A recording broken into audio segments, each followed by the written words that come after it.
Can you imagine the amount of oils he's got?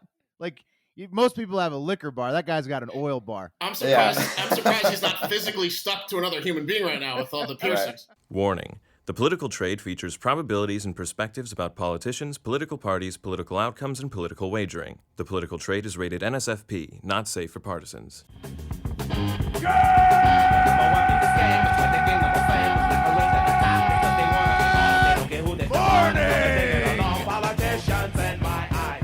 Well, welcome back to The Political Trade, the podcast for people with a passion for politics, probability, and profits. I'm Jeff Joseph, editorial director of Luckbox magazine, hosting the podcast where conservatives and liberals, Republicans and Democrats, partisans and wingnuts all come together to make money betting on politics by trading in the prediction markets at predictit.org, the stock market for politics that trades 24/7. Things are going to be a little bit more crowded on our show today. For the first time, we'll be joined by more than one guest. Based in Austin, Texas, they're the hardest working news anchors in podcast business. We know them as experienced predicted traders. They're the guys from Hard Factor, Barstool Sports daily news podcasts. Up ahead, Wes, Mark, and Will will talk about their experiences on Predicted as prediction market traders. Each will share their favorite trades, give us some tips of what to do, what not to do, and basically, I fear a takeover of our show coming up shortly. As always, I'm joined by Mike Reddy. Mike is the editor at Luckbox magazine, a new prediction market trader himself, and the producer of The Political Trade. Mike, what's the latest? Well, Jeff, I'm really excited for this episode. We spoke with the guys from Hard Factor last month for a profile we're running in the next issue of Luckbox magazine, and they were a lot of fun. So I'm sure we'll get into what this is a little later, but I recently bought one of their Lockdown and Turn Up t-shirts. I've been sort of living by that mantra and really looking forward to having them on. I am too. I love listening to their show. I'm a regular listener of Hard Factor. It's a daily Barstool Sports news show. It runs Monday through Friday. The show has racked up over 1 million downloads a quarter. Having them on The Political Trade is a real gift for us because they were so much fun in our call last week, which will be part of the interview that will appear in the next Luckbox magazine. They're all active prediction market traders. And let's bring the guys on. We have Wes, Mark, and Will. Welcome to the show. How's it going? Thanks for having us. Hey, guys. How's it going? Did you guys happen to record that call in case this goes bad? You can just play that. We thought about it for a while, and thanks for the warning. That's our ace in the hole. Hey, listen, first of all, congratulations. You guys recently hit your 400th episode, right? That's correct, yeah. How'd you celebrate that? By recording episode number 401. So... Yeah, a lot of quarantine drinking, Jeff. Yeah, I bet. That's an easy thing to do. Now, I'm sure most of our listeners are familiar because you guys do cover the prediction markets in every single episode, but you cover a lot more than that. How can you describe the show for those who haven't heard it before? Well, it's a rundown of the headlines that you need to know. Basically something that's great to pop on, when you get up in the morning, taking a shower, just like, 30 minutes. We've been doing longer episodes because we're doing the lockdown turn up, trying to give the fans a little more content during quarantine. But normally it's about half an hour. We take the most important headlines, run them down for you. We try to play both sides of we don't favor either side. So, bipartisan, and, we throw some humor in there so we don't take ourselves too seriously. And we joke and rip on everyone equally. So, but it's a great way to stay informed talk about stuff. I mean, the news in general is bad, I'd say, at least like in recent years. And it seems like people try to sensationalize it. So we try to at least laugh at it each morning. Yeah, it's certainly easy to make fun of the news. Will, our host, keeps us a little bit level-headed. Otherwise, I think we would do kind of all goofy stories. So Will does a good job of making sure we cover the big stories. Yeah, as well. and I'm not in Austin, Texas. I'm in Reno, Nevada, and I'm the one who, oddly enough, out here where there's no laws and most focused on the Capitol Hill where they have laws. He's like, don't you think we should cover impeachment? We're like, yeah, but the squirrel that fucked a raccoon. Yeah. Well, you got a lot to work with today. There's no question about that. Let's start by saying, and we're a little jealous here, but we feel good about where we are. But by far, you guys have the best opening song in podcast world. That's your opening theme song, Dire Straits, Money for Nothing, from the 1985 album Brother in Arms. You won a Grammy for this performance. Excellent song. Excellent song. Mark was the one who chose this one. That's awesome. That was Mark's pick. Mark, how'd you pick the song? Well, I don't always get things right. I picked A Good Wife based on solely this quarantine happiness alone. Seems like I did a good job with my choice of wife and with that song. So there's a few things I can hold my hat to. I just spent basically 10 hours on a vodka and marijuana binge looking for the best songs for the show. And when I hit Money for Nothing, there was really gold. Really no reason to continue the search. You did struck. We feel we have a pretty strong song as well. It's not quite as good as yours because that's an awesome song. But Mike, play a little bit of our song as well.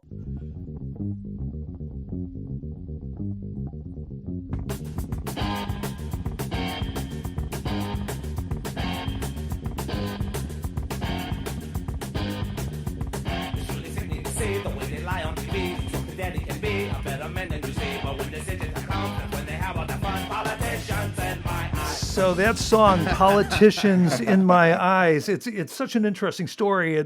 This is actually from a band called Death. They were actually like America's first punk band. There were three brothers who were also brothers out of Detroit back in the early 70s. They grew up in a musical family. They all played instruments, and they started a punk band called the Rock Fire Funk Express. But then in their teens, they went to a Who concert, and that changed everything. And they wanted to get into rock and roll music, so they started writing some rock songs. They wrote 7 songs, and being out of Detroit, they got Clive Davis to fund a recording session, and he dug their music. He was into it, and this was one of the songs, "Politicians in My Eyes."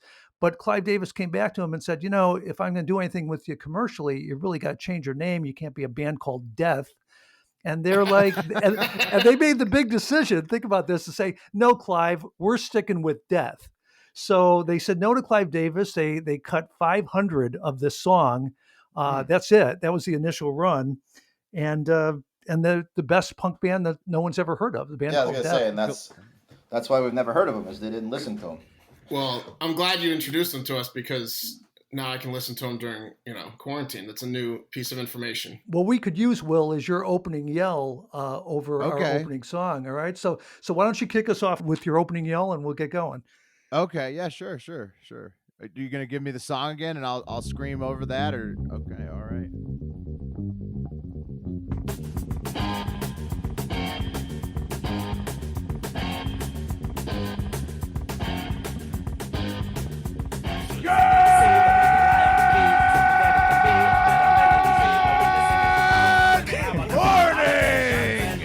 Welcome. Oh, fuck, I wish I could do that. That's awesome. That is awesome. All right. Incredible. Well, that's an official opening. All right. So welcome everybody to the Political Trade. That's going to be hard to top. But we really had you guys on because not only are you an awesome podcast and one of the best ones to listen to on a daily basis, but you guys are really into prediction market trading and you're active at it. And you guys have achieved some status. You're making money doing it. So we wanted to, as we do always on the show, we have active expert traders on that are sharing some of their wisdom and sharing some of their trading tactics. So we wanted to talk about the markets with you as well. Let's start with, well, first of all, do you consider yourselves traders or gamblers? How do you look at this? Gambling for me, definitely a gambler. Yeah, that's a great question. What do you think, Will? For me as well. I'm not sure what Mark's answer will probably be the most interesting on this, but I'm with Wes. I would still view it as like sort of making bets, just like I would on sports. So gambling. Were you active sports bettors before this or no? Yes. Yeah. Uh-huh. And what attracts you to this relative to betting on sports? I like that you can get in and out and you're not locked into stuff. That's probably my favorite thing about it. Is you can the legality, Jeff. And I don't really like getting my checks from Eastern Europe. Did you say your checks or your chicks? Both. Well, the chicks from Eastern Europe, no, that's fine. All right, well, let's get down to some of the serious markets of the day. We'll start with Cuomo because I know it's someone you talk about on a regular basis. So let's settle it once and for all. I know it's the subject of one of your recent episodes. Does New York Governor Andrew Cuomo have nipple rings?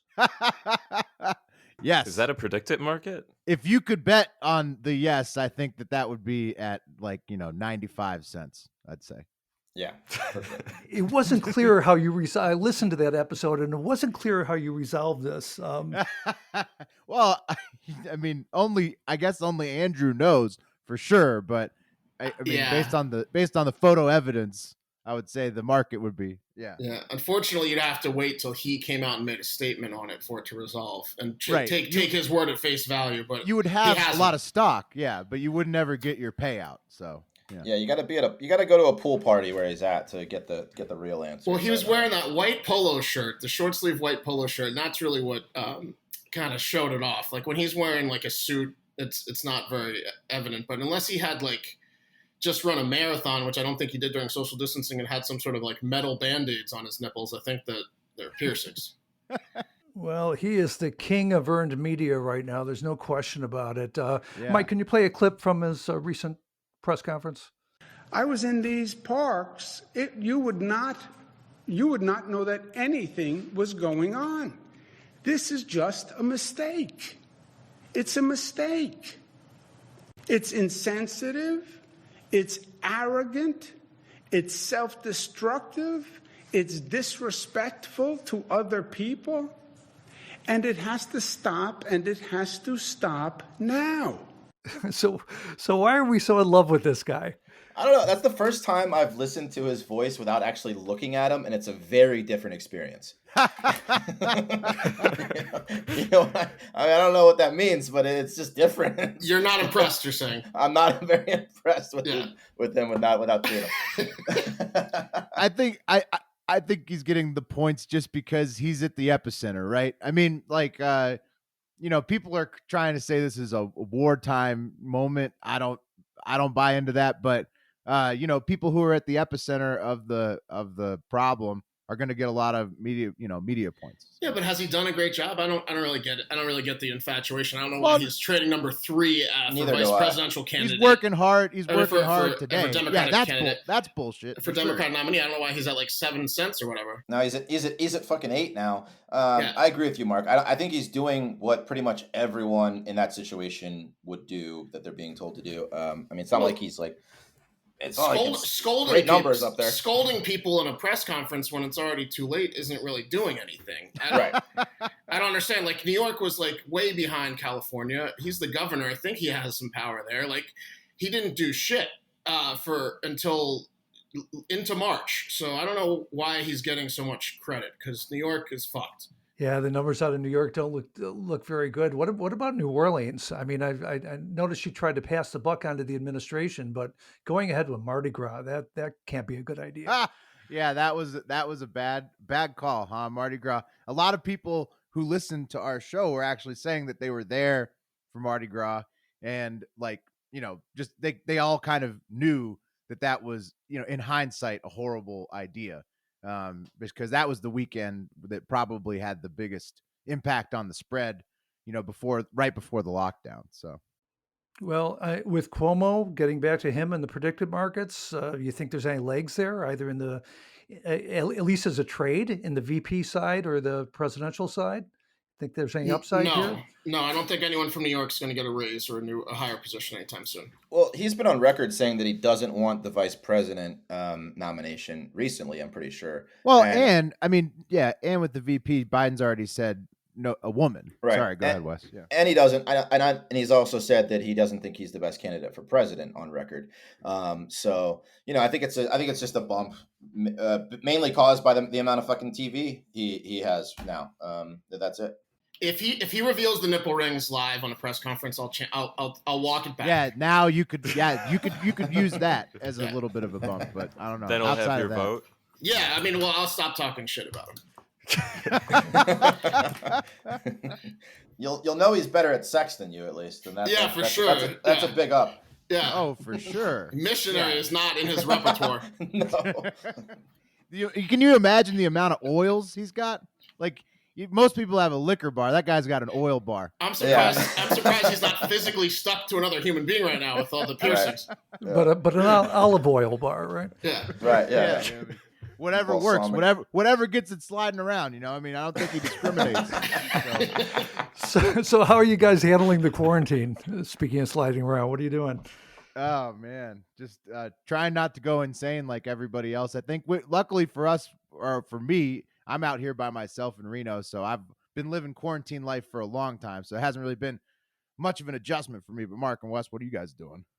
Go for it, Wes. Well, I haven't drank alcohol in over 4 months now, I think, and I picked a real bad time to stop drinking because I would really love a nice cold Beck's right about now, or a nice whiskey. But I have gone kind of insane. I'm actually painting the family room in my rental house. So that is pretty crazy. But anything to stay busy and keep my mind from going crazy. Just taking some hikes here and there, but yeah, it hasn't been great. I miss Costco. How'd the lockdown turn up video go? How'd you guys do on audience with that? Oh my God! Well, a lot of people tuned in. I think at certain points it was like 3,000 live, something like that, and like it was 15,000 views by the time it got kicked off. But that one particular lockdown turn up video was supposed to be a power hour where you take a shot of beer every minute for an hour, and we were just going to like shoot the shit with some barstool personalities like were nice enough to join us and stuff. And we had such a good time that it turned into a 3-hour and 31-minute event where we just kept drinking and getting progressively drunker. The guest list was crazy too. I tuned into the show, and I can say, Jeff, that by the end of it, there were almost no shirts being worn. So it was definitely something you're going to want to check out. And the one shirt that was worn was a fake nipple shirt. Right, by a lady. Yeah. Well, speaking of T-shirts, you guys do have a $28 T-shirt that's available. The Lockdown Turn Up T-shirts. The proceeds go to Meals on Wheels and their COVID-19 response funds. So that's a really cool project you guys are doing. Yeah, thanks. We got involved. We wanted to give to their response fund, and then found out that unfortunately they're not considered an essential industry in a lot of places right now. So actually, what that's going to is to helping them getting assigned as essential, basically. Oh, awesome. So have you found yourself doing more trading during lockdown, during quarantine? More gambling. I'm predicted. Trying to, but the market frequencies kind of slowed down a little bit. But considering all the elections that are getting delayed, but yeah, for sure, trying to find some good ones. What about the Fauci trade? The predicted market is, will Fauci be director of the National by Institute May. By May 1st, I think, Mm-hmm. right? I like Yeah, that. May 1st. I like that market. Yeah, it's trading at 92 cents right now for yes. The time to buy yes that he would be on May 1st was back a couple weeks ago when Mark was saying that there was speculation in the media that there was trouble in paradise. But Fauci has been working with Birx and Redfield for a long time, and it would surprise me that he would quit this. Well, he won't quit. It's not quitting. Yeah. Well, right. It's getting fired or like dying of COVID-19. It seems like Trump would have to like remove that entire contingent. Right. I doubt he's like not he gonna would do it. Fauci's been around for several presidencies, hasn't he? He's been right, and that's 35 years in that role. Right, Yeah. he's worked with the colleagues, that he's working with on the pandemic response for a long time as well. So it's not really. I don't know. It's extremely unlikely that Fauci's removed. Trump has been taking it very seriously recently. I don't think he would stir the pot like that now. Like you said, Will, and like we were talking about earlier, a couple of weeks ago, maybe. Well, the time was to buy. Like all predicted markets, the time to buy is when the media is trying to feed some bullshit that's not possible to happen. Right. Well, I know you guys are looking at some of the other markets too, like Richard Burr. He was actually our Luckbox of the week in our last episode. We called him a Luckbox because basically he'd be a front page story if it wasn't for the virus. For sure. He got some cover from a pandemic. But what's your thoughts on that trade? The question is, Burr's still a senator on May 1st. He's trading as a 87-cent yes after his insider trading allegations. Yeah. Take the yes because he's not gonna resign. Look, people in Virginia weren't resigning over way worse stuff last year. There's other people. There's other, as I understand it, other representatives and senators who are possibly implicated as dumping stock right before the crash. Kelly Loeffler, some other people. So I would say that unless there's he's not gonna like jump on the sword for no reason when he doesn't have to. Yeah, I think he might get his comeuppance come election season, but he's not going to be removed by May 1st. Right. Yeah, those are probably good calls. Both the 92-cent yes on Fauci and the 87-cent yes on Burr. Well, they're probably good trades. One last trade before we move on to the tactics section. I know one of you is looking at the European market, the next European leader out. Yes. Merkel's in front of that right now, predicted at 56 cents. Who's got the call on that? That was my one I wanted to talk about. I like Giuseppe Conte from Italy. He's at what, like 22 cents right now or something like that. 25 cents. He's in the low 20s. He's at 25 cents. Yeah. Yeah, I like him. Who else did I have there? Boris Johnson at 10 cents. I like either of those over Merkel. I think that Giuseppe Conte was like, he had 2 feet out the door. That was at a 99 cents a couple months ago before they did the coup. Like the Italian people did like a coup and he backdoored his way in with a brand new political party. He was at 99 cents to be the next person eliminated. And people made probably 5 figures on that deal on PredictIt. Yeah, that was similar to the Biden Super Tuesday switch. Yeah, even more though. It was 99 cents. Yeah, even more. He even announced bigger. that he was leaving, so it was 99 cents. There's just a lot of swings in Italy. Italy's having a problem with COVID-19. He already was 2 feet out the door. I think that Conte is a good pick there. Yeah, you throw in 105,000 infections and over 12,000 deaths. That's probably not a good thing for anybody in charge. Johnson, that's a little bit more interesting. He's a COVID patient right now. That's kind of why, at 10 cents. Not to be too morbid, but I mean, he's in your death pool. Corona. Yeah, exactly. I mean, you're saying take the flyer. Well, I mean, that's worse than the odds though of the mortality rate for the pandemic. So that's not. But if you throw in the mortality rate, then it's really like 7 cents a share. I don't know. Well, he's a 55-year-old libertarian. That might mean he's like a Christian Science monitor. If they don't, maybe he doesn't take medication either. His immune system is probably so jacked up. He's never taken an antibiotic in his life. That's probably right. All right. Well, at this point, we're going to take a quick break. We're going to come back with the tactics section. During this section, we always ask our expert traders for one specific tactic that they use to achieve some of their returns. We're going to take a different twist with you guys, but we're going to be right back after a short break.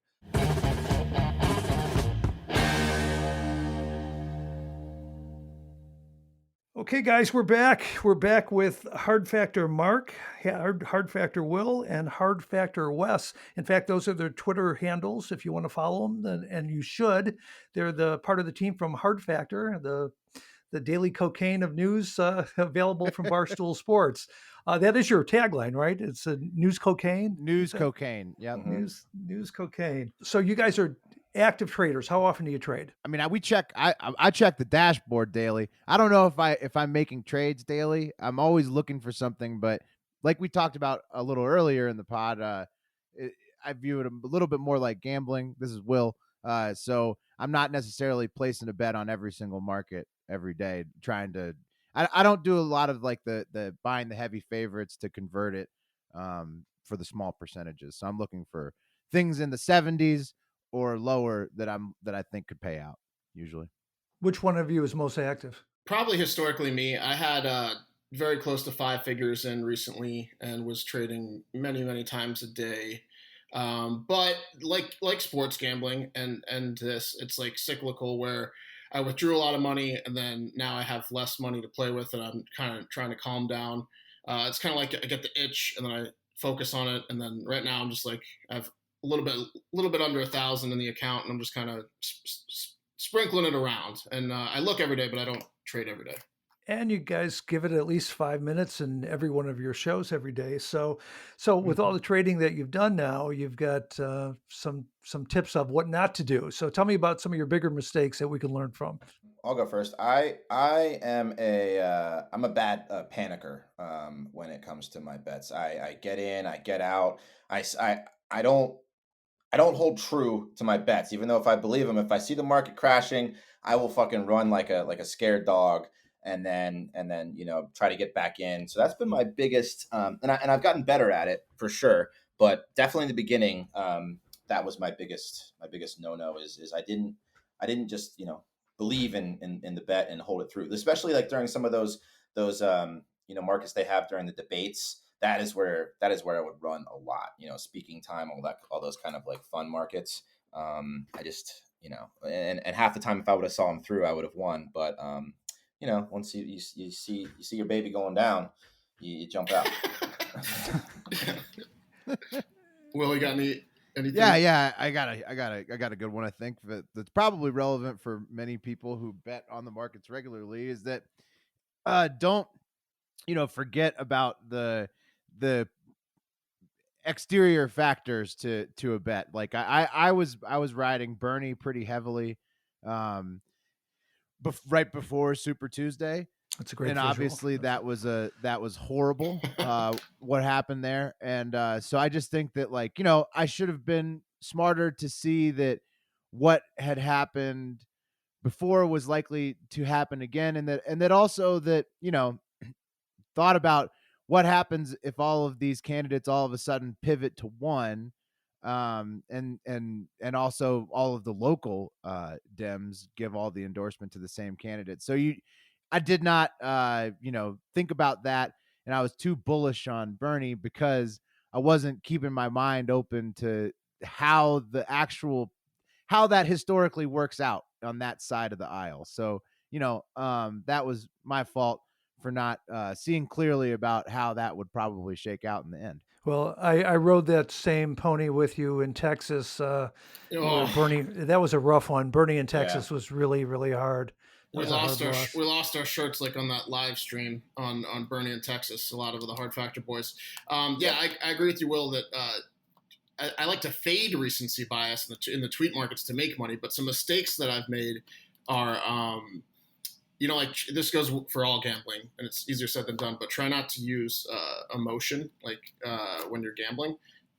Like the term go on tilt, like don't go on tilt, don't try to recuperate losses like all at once, like basic things. And gambling is fun, it's entertaining, but try not to bet emotionally is something that I need to, I think everyone should work on, but that's an easy way to lose money. I think in that Bernie example, that's a good example because I had Biden.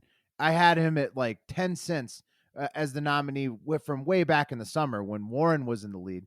And then I started watching the debates. And that was really what got me in trouble in the Dem nominee market, was that I thought to myself, well, no way they're going to go with this guy struggling so mightily in his public appearances and debates.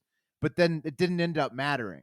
And so that is an example of me with my brain messing with my wallet. Exactly. Because, emotion. I outthought myself. Brain and heart. Like a lot of people on Predicted bet with kind of what they want to happen. And I'm not saying you did that with Bernie, but a lot of people. But in a sense, for sure. Because I was thinking to myself, like, well, how can anybody watch this and think that this is the guy, this is the candidate? But I wasn't thinking about it from somebody who wants the party, is more interested in the party advancement than so anyhow. And also absolutely do not look at do not panny mind to the comment section, because they will try to trick you down there.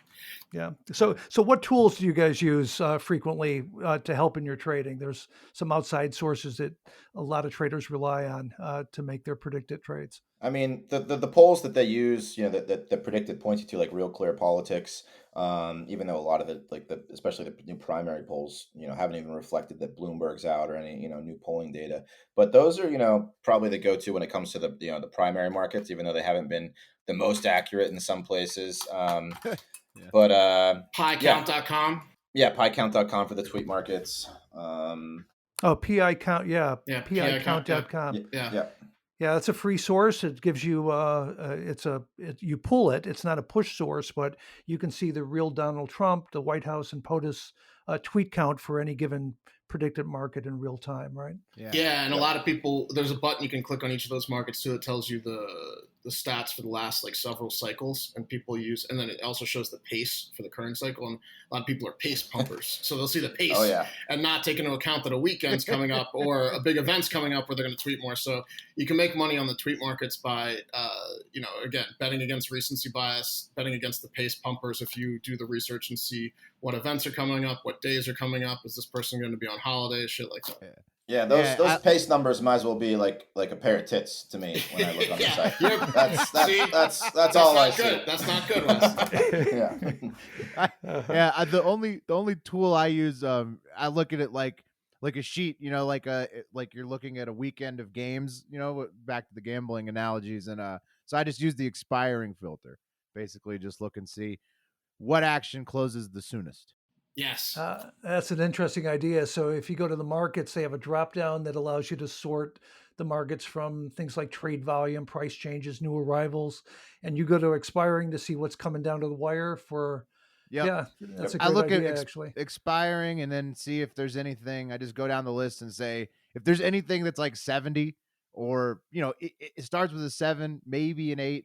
But certainly a 7 and below, and you think that it could possibly pay out, then it's great because you can watch it, relatively quickly compared to the other markets. So gratifying. Yeah, that's the thing.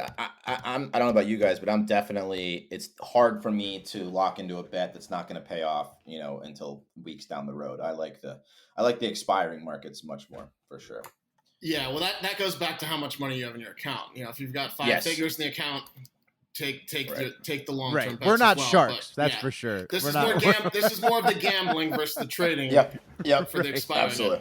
Yes. You got it. Well, we're going to come back with your trades after a quick break. We have Hard Factor Mark, Hard Factor Wes, and Hard Factor Will on from the Hard Factor show and Barstool Sports. They're going to each share their favorite trade right now in the prediction markets. We're going to be right back. But first, want a little more luck in your life? Get Luckbox, the control freak's guide to life, money, and probability. Named the best new magazine of 2019. Luckbox is a must-read for side hustlers, gamblers, entrepreneurs, and active investors. Each issue features best bets from prediction market experts, as well as timely sports wagering, stocks, options, futures, and cryptocurrency trading ideas. You can buy Luckbox on newsstands, but with this special offer, listeners of the Political Trade can receive a 10-issue digital subscription absolutely free. Just visit getluckbox.com to receive the award-winning magazine right in your inbox. Don't rely on luck. Get Luckbox for free today. Learn more at getluckbox.com. And we're back with the guys from Hard Factor. In addition to their own Twitter handles, you can follow Hard Factor News at Hard Factor News on Twitter. As you know, guys, in each episode, we ask our guests for actionable trading advice in the specific markets, or we'll call this gambling advice. And each of you came up with your own gamble to share with us. So let's start with Will. Will, I think you're taking us to our favorite market on the show. It's one we end up talking about every episode, and that's the 2020 Democratic VP market. So tell us what you like there. I mean, I've been saying this one for a while. People think I have a tinfoil hat on. I don't care. I got a long shot on Michelle Obama. I think that Biden wants that Biden Obama poster, but to be the thing. Anyways, one way to get the endorsement, right? Right. Yeah, exactly. Well, I don't even know if that would get Barack's endorsement at this point. So I'm not sure how that's going to play out. I know that's a different market. That one's more volatile. But really, the reason I like the VP market is because anybody is a huge winner right now. I also have some money on Liz Warren because I feel like that would be really good for Biden if he could draw the progressives in with her. So I think that between those two, they're like a total of 10 cents. So I like those two, but I'm willing to listen to any reason why the other people are going to be picked. So, well, you're right. Michelle's at 2 cents today, down a penny on the day from 3 cents, and Elizabeth Warren's at 6 cents, and she's down a little bit too. So I like it too, and the mooch likes her too. 8 total cents there. So for 8 cents, you get Warren and Obama. That's not a bad buy, right? Right. Yeah. What do you guys think? Is he wearing a tinfoil hat or? Yes, absolutely. Yeah, for sure. Yeah. Who's it gonna be then? Who's it I gonna don't know be? who the fuck is Gretchen Whitmer. She's the Klobuchar. governor of Michigan. Okay, yeah. I mean, I would say I would go Klobuchar if I were to pick one. I mean, Pat and Yeah. I picked Klobuchar when she was at like 6 cents 3 months ago, like when she was still in the thick of the debates. But And Klobuchar Pat is still has like- like 3,000 shares in Klobuchar, and he's profited quite a bit. So I'm sticking with Klobuchar. All right. Well, let's be clear. I want to get a rundown from each of you then on the VP market. Mark, what's your pick? Klobuchar. All right, Wes Yeah, I'd have to go Klobuchar as well. and Will. Warren / Obama. Can I pick as many names as Klobuchar has? The value You add want to get up up to 27 Yeah. cents or whatever? Yeah, exactly. Like, the value pick. But yeah, It's not a bad, but interesting. I'm taking the no field. one among the you. field. What about Harris though? Yeah, a no on Harris. No. I would probably go no on Harris. I agree with you. Yeah. Yeah, I know she's the front runner, but I still think that Biden's not picking her. Going back from that debate. Yeah. So it's hard to say right now because everyone's been so quiet. I know Klobuchar's husband has coronavirus. Not only not only that with Harris, but she doesn't Harris didn't. I don't think that she's got the type of support that Biden wants for. Well, the Democrats trade-off. are going to win California anyways, and I don't even know how well she's liked in California. Well, she didn't. But, she wasn't going to win it. I wouldn't pick someone from California. That's ridiculous. There's not much upside to that pick. No. Yeah.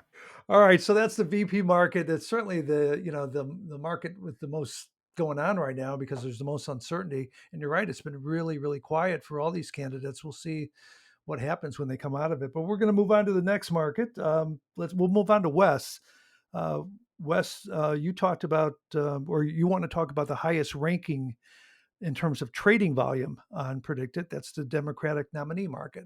Yeah, I mean, I don't see how Biden and Will probably share the same sentiment with me. I don't see how they're not going to pick Biden at this point. It's still he's got over 300 more delegates. Some of the biggest states coming up. He's ahead in like Pennsylvania, Georgia, Ohio. But the polls are weird because Bloomberg dropped out. The most recent polls you can look at still reflect Bloomberg. He endorsed Biden. So I think in some of those states where maybe Bernie's still ahead, that's going to be completely different when some new polls come out. So I think there is a lot of value there, right? And Biden's trading at 79 cents. Yeah, so there's some good upside. Right. And next behind him is Cuomo at 8 cents, who's up a penny on the day. Yeah, and that could be a nice bump. I don't know how high he's going to get. Maybe he can get up to like 12, 15 cents, something like that. If the hype around him comes out, if he takes his shirt off and shows us those nipple rings. But I think that you could do a nice little like pump and dump on him, but I think it's going to be Biden. Wes, you're right. I do agree with you. And Jeff, I'd like to ask you, is there any counter argument to where Biden doesn't end up being the nominee at this point? I mean, it just seems like it's a given, and it doesn't make any sense he's at 79 cents. I think it's a great question. And I think the only reason Bernie Sanders is sticking around, who's still at 6 cents, but obviously he's been quiet, is because of the virus. I think he's making an opportunistic play that if things get really, and this is a pretty negative assessment of his interests, but I think his political calculation is if our death toll is something that is unpalatable really high, for everybody, right? And hits 6 figures. Here's a new platform to talk about healthcare in America again. Right. Good point. And Yeah. I can't think of any other reason for him to be around. Right. I agree with you on that. Yeah, that makes sense. Okay. Well, there's the counter argument. I finally get it. Biden at 79 cents is Wes's buy recommendation, right? We got to move on to Mark. Yep. Okay, Mark, you're taking us to your home state, Lone Star State, for a longer term market. It's the which party will win Texas in the presidential election? Yeah, Republican. Republican will win Texas. Oh yeah. Republican will win Texas. I think it was at like 72 cents, something like that, 70 cents. Yes, for Republican. So that's make your 28 cents there. 70 cents for Texas to go red. Oh man. Biden versus Trump in Texas is Republican. It's Yeah. 73 cents right now. You're right. There's a lot of upside there. So why was O'Rourke such a candidate? Everyone thought Texas had a chance to go purple, if not blue, when during O'Rourke's upswing. What happened there in Texas? Well, I think outside of Austin and some areas El Paso. in El Paso and some areas in Dallas, it's just generationally red. Like it's just that's the way people are brought up and raised. It's not something that changes overnight. Yeah. And if Beto O'Rourke can't beat Ted Cruz and Bernie Sanders can't beat Joe Biden, then the left doesn't stand a chance in the general election. If Biden's the candidate, Trump is winning Texas. That's a it's great a bet. That's a great pick. It's a lock. Yeah. Yeah. So let's hear it. Then Mark, you've got which party will win Texas in the 2020 presidential election? The Republicans will win Texas in the 2020 election. Okay. All right. Well, that wraps up our trade section. Remember, if you're not trading on Predicted, it's easy to do. You just simply go to predicted.org/TPT20. That's a promo code that will get you an additional $20 if you just put $20 in to open your account. So add 20. You'll get another 20 by simply signing up and using the promo code predicted.org/TPT20. We're going to be right back for our Luck Box of the Week with Hard Factor Guys. We'll be right back in a moment.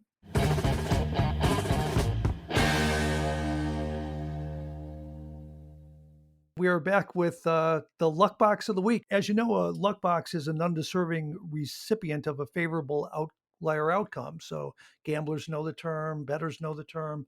A luck box is somebody who just got fucking lucky, right? So our luck box recipient this week is kind of outside of our normal political boundaries. It's a tribute to the Hard Factor Guys. Joseph Maldonado Passage, better known as Joe Exotic. I figured that would work with you guys. Now, Awesome. The former owner of a roadside zoo in Oklahoma, now in federal prison for, among other things, trying to hire a hitman to kill an animal rights activist.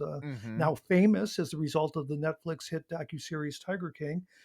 Just a couple days ago, he filed a $96 million lawsuit against the Department of Interior, claiming false and perjured testimony and that he was a victim of discrimination as an openly gay male with the largest collection of generic tigers and crossbreeds. That's an unquote.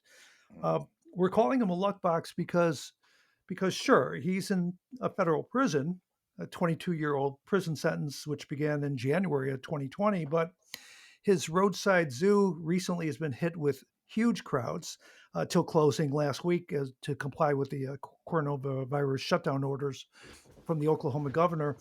And he went, as you know, if you watch a series, from daily live streams of maybe 40 people watching to Tiger King, which has been Netflix's most popular title for 10 days in a row now, and is a Rotten Tomatoes most popular TV series right now with a 98% critic rating. TMZ Reports recently said that he has getting a ton of mail. He's loving his new popularity. He's ecstatic over the success of the Netflix series. And he just got upgraded to a new prison, but of course, right before he got put in quarantine. So all in all, if you're serving 20 years in a federal prison for murder for hire, luck is a relative thing. And Joe, you are our luck box of the week. What do you think, guys? Great choice. Like getting upgraded to a new fake leg. I know that you said this isn't one of our typical luck boxes of the week, but there is a political angle here. He did run for governor of Oklahoma, so he is technically a politician as well. That's true. I think he got third with 20% of the vote. Third. Yep. Third. I do have one point here. I think that Jeff Lowe, the man who essentially put Joe Exotic behind bars, he could potentially be more of a luck box, considering that he got rid of Joe Exotic and he took over and he took over the zoo, and he's not in jail. Yeah. And he's got, have you seen the recent pictures? He's got a nanny with him. It looks like they're having some fun. And a hot nanny. Yeah. That's a luck box. Yeah. All right. That's why you're on. You're right. We'll hand it over to him. You're exactly right. I agree with you, Will. I loved the show, as most people do, but I don't really identify or like really anyone in that show.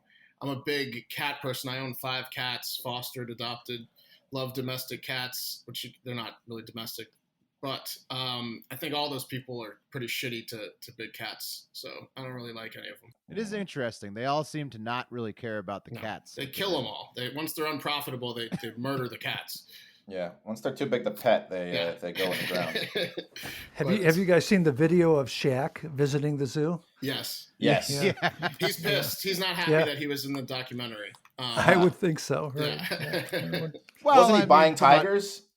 No, he was. Yeah, he was petting them. He was. No, he bought He tigers. bought some tigers. He bought some tigers. He also like every single, they had Doc Antle in there with all the House of Reps and the Senate. So I mean, it's, everybody's got a little bit of fur on their hands in this one. So. For sure, I do agree. I do agree with him as the Luckbox picks though, because I think that due to the Jeff Lowe thing and some other things, I think that the evidence wasn't.